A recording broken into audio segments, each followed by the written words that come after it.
Hello guys, this is Arkneil Gaming, and do you want to have a new banner in Clash Royale?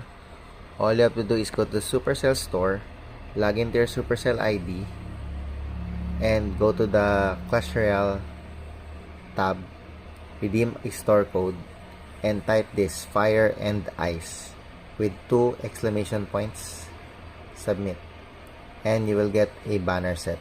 So let's open Clash Royale.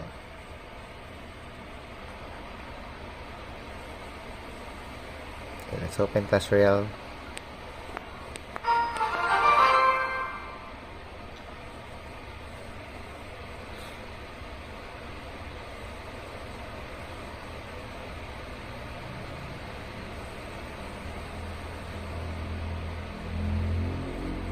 Once it loads up,